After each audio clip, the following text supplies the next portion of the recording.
Top 10 tight ends in 2024 is a fun and interesting topic. This is a deep position, but as I've said before, every position, I've done this 23 years. There's maybe one or two people that have been in the fantasy industry professionally as long as I have. And this is the first year in probably ever that I can remember ever seeing the tight end, running back, wide receiver, quarterback positions being as loaded as they are. And that sometimes has people saying, we can punt tight end. There's such a deep tight end pool. Why would you go early tight end? But every position stacked. So it really does come down to best player available. Let's see which one of these tight ends is worth an early grab. And there are tight ends worth an early grab. Let's not pretend like this guy isn't a monster in round 5 or this guy around 5, sometimes late 4, explodes.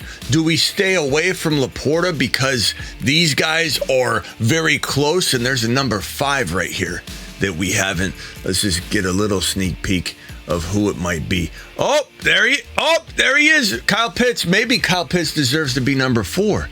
But the lethal ability of McBride, Kincaid, Kelsey, do they make Leapor irrelevant because of the extra 15 ADP slots you got to climb up in order to get Leapor? We're breaking it all down. The Fantasy Football Show Tight End Rankings Edition begins right now.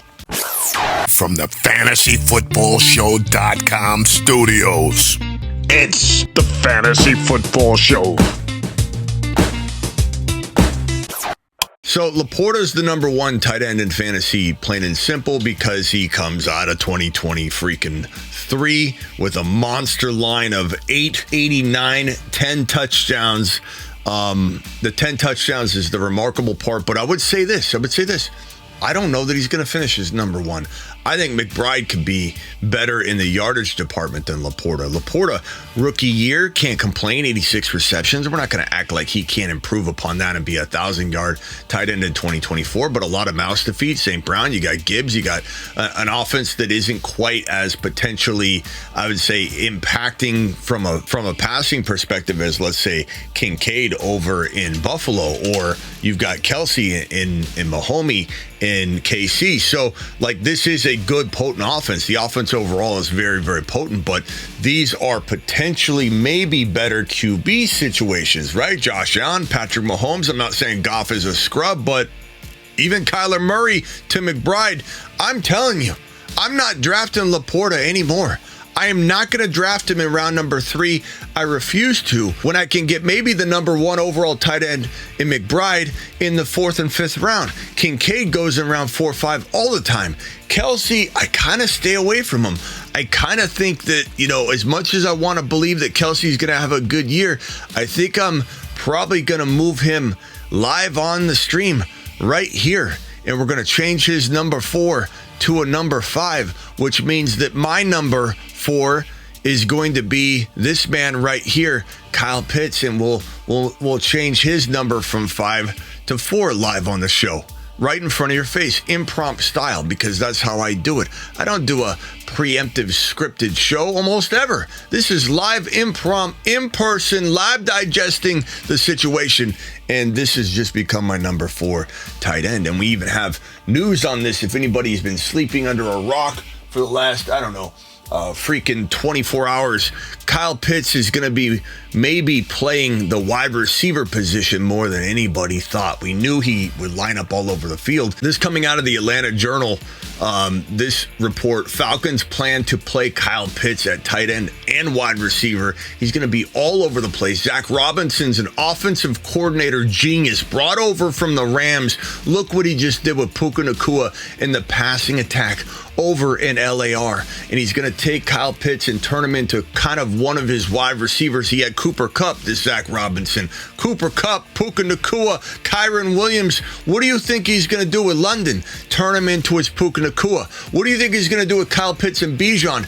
Taking the 2 pieces to be his Cooper Kupp. This guy wants to throw the damn football over in in Atlanta, and Zach Robinson might get himself a head coaching job next offseason because of how good he's going to implement things in Atlanta. Kyle Pitts to the moon. This is a wide receiver / tight end in some ways, and he's going to have 1,000 yards and 8, 7, 8, 9, 10 touchdowns in 2024 in Atlanta. He's the number 4 tight end. He just moved ahead of Kelsey, who's injury prone. We like him. We're kind of excited that maybe he looked a little better at the end of the year. Maybe he's more focused, but look, he's still got the Taylor Swift distraction.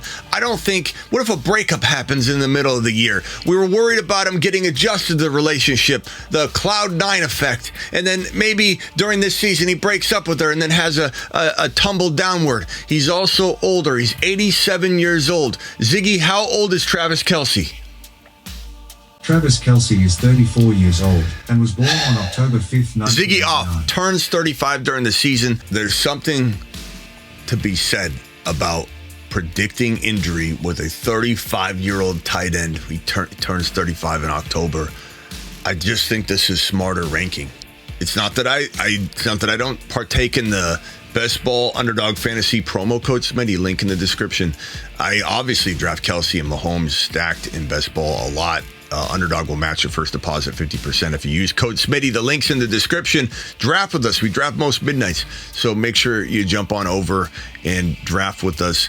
All right, back to the running back board. As I was saying, I draft Kelce. I don't hate Kelce. I'm not running away from Kelce, but the upside is with Kyle Pitts, not with Kelce. The upside is with this offense unloading, unleashing, and getting Kyle Pitts the football in ways that we've known he's been capable of getting it and producing. And I feel like the unleashing of Bijan and Kyle Pitts is going to be a sight for sore eyes in 2024, and everyone's going to relish in the fact that this guy was propped up to be one of the next big tight ends. Really, he was for a while the number 1 future dynasty tight end, number 1 overall, and never developed because Atlanta didn't support him. They're supporting him now. A lot of people have PTSD and they're going to run away from it. Maybe it should have already happened. I don't know if it can happen anymore. We're about to see it unfold in front of everybody's very eyes. So we'll put Kelce over here. Kelce is deserving to be in the top 5, but there's definitely concern enough to say, hey, let's get rid of Kelce in that top 4 ranking. Now we look around and we say, okay, who's next? Who is the next player? Probably going to be Mark Andrews. I think this makes a lot of sense. I don't think there's another. I mean, you could look at Ferguson right here, and we're going to have Ferguson probably number 7, just not to spoil things, but Andrews is a solid tight end. Okay, there's injury risk. There's what's going on with this likely Andrews divide. And I think if Andrews is healthy, he's going to get fed. I mean, Lamar loves him. But there's concern to say, hey, you want to be crafty. Maybe you draft this other guy that's going right behind him, and Ferguson at number 7. Here's the remaining group. So Ferguson at 7 over Andrews. I like the cost of entry better. From a rankings perspective and a trade analysis perspective, Andrews has more value. Doesn't mean I draft him. Just like Kelce, I probably, instead of drafting Kelce in round 4 or early 4, I'd much rather have Ferguson as the 7th ranked tight end drafted a lot later. Ingram, number 8, feels very disrespectful. The season he just had to put him this late. I don't disagree with anybody that wants to move him up as high as 4 or 5. Look, you've earned your keep there, Ingram, but for some reason, I just feel like there's some injury history from the past. There's Ziggy. How old is Evan Ingram? Evan Ingram is 29 years old and was born on September 2nd, okay, 1994. So he turns 30 here shortly. Now, 30 is not the end of the road for tight ends, but it certainly is. It definitely injects a little bit of risk, and he has had some injury history or concern in his past. So it's not crazy to be like, okay, I don't know if we're going to see a replication of last year. He's still going to be very good enough to be top 10, but you got BT coming in, you got Gabe Davis. This is still a very crowded environment, and I think Ingram was a benefactor last year of T-Law being injured, and there's a whole lot of mess going on in Jacksonville. I think he's still very good option. The targets will be there, but I just think that these guys, it's not about hating Ingram or trying to hold Ingram back or predicting a bust season for him. It's just a matter of liking Ferguson better as a second best pass catching option in Dallas. It's just a matter of the value's a little higher here. I could see somebody wanting Ingram over Andrews at cost. I could. Kelce, old man, I could see somebody wanting to swap this. Look, it's all very, very arguable. I think one of the most attractive players in this top 10 right now is Bowers, even though he's in a very, very, very bad offense potentially. I still think between him and Zamir, they will be the focal points. They will get fed. The Raiders being down a lot probably will lead to Bowers catching a lot of passes and getting a lot of targets, but there will be some touchdown limitations because I don't think LV will live in the red zone. So it's unfortunate that he could be ranking as high as 5 or 6 as a rookie, but his situation kind of holds him back. Kittle, you could say this is a travesty having him this late, but really, you could argue all these players are worthy of number 5 or number 6 spot. Everybody from 5 down, from Kelsey to Andrews to Ferguson to Ingram to Bowers to Kittle to Goddard even, they're all capable of being number 5 or 6. This is preference at this point. I want to put Kittle here. Injuries are going to kind of catch up with him at some point.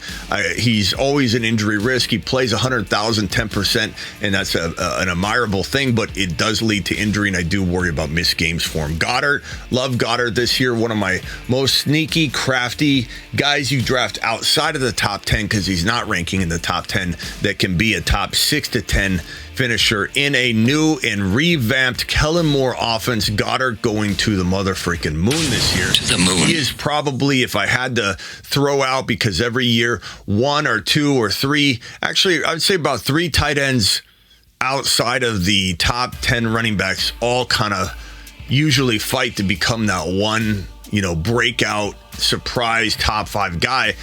Goddard's one of them, I think for sure. This next guy I'm going to throw on screen real quickly is somebody that I absolutely love as a potential breakout, and that's Luke Musgrave. I think he could easily be in the conversation here at 10, easily. I just think you draft him well outside of 10. You don't want to draft him inside the top 10 or at top 10 expectation because you don't need to, but he is somebody that could be that guy. So Goddard, Musgrave. I also love a player like let's see here. There's so many guys that could. Schultz could be really, really good this year. Dalton Schultz, we've loved him in the past, and he's going to be a consistent option for CJ Stroud. We love. We're a big. And Njoku's solid here. He just he always struggles to stay healthy. And does he do well with Watson? We'll have to see. But Njoku's certainly in the conversation here. I'd say one of my deepest grabs. A couple of my deepest grabs would be Isaiah Likely, Ben Sinnott, and Jelani Woods. Sinnott, Likely, Woods, Goddard, Musgrave, those feel like the craftiest later tight ends to grab a few of and end up getting a top 6 to 10 out of one of those guys. Ben Sinnott, rookie tight end, developing with JD5, so the rapport is there from the jump. Jelani Woods, he's 6'7", 250 plus pound tight end, catching footballs from an adjacent monster quarterback in AR5. It's like 2 telephone poles just tossing the football back and forth between each other with everybody down below trying to see how they're going to get up and defend this. It could be just pitch and catch all day long if Woods can stay healthy when they're at and around the goal line. Likely is kind of dependent on the Andrews health, but he's still a crafty pick, especially if Andrews can't stay healthy, and he's getting to the point where we don't know if he'll ever put together a healthy season again. That's why he's kind of a concern here. That's why I like Ferguson better than I like Andrews at cost. But I think Likely's a very, very interesting option. But Woods, Likely, Sinnott, and Goddard and Musgrave. Musgrave, Goddard, Sinnott, Likely, and Woods all are the biggest sleeper group I can find at the tight end position. Appreciate you all. I'd love to know your thoughts in the comments. Who do you like? Who's your number 1? Who's the best cost of entry? The Fantasy Football Show is here for you 365, 24/7. I'm also live whenever big news breaks. You can see that at the top of the screen here. Live whenever big news breaks with the live stream. But I'm also additionally live Monday through Friday, every single Monday through Friday, rain or shine, 8 p.m. Eastern. And additionally, we're live most midnights drafting. I'll see you all later. Appreciate you. And on that note, here's your Trey McBride. Once upon a time, Trey McBride saw 2 quarterbacks cross streams. There are 2 5s? They're gonna cross streams.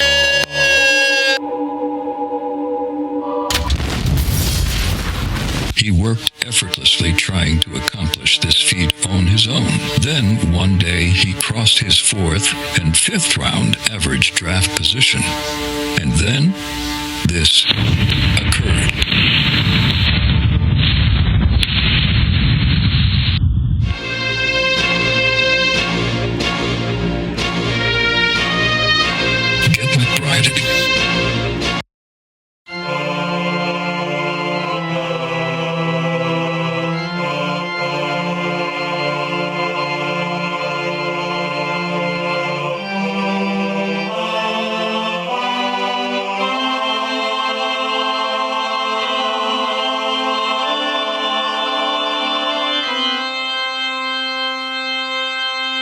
Thank you all. See you all later. Again, live Monday through Friday, 8 p.m. Eastern. Live whenever big news breaks.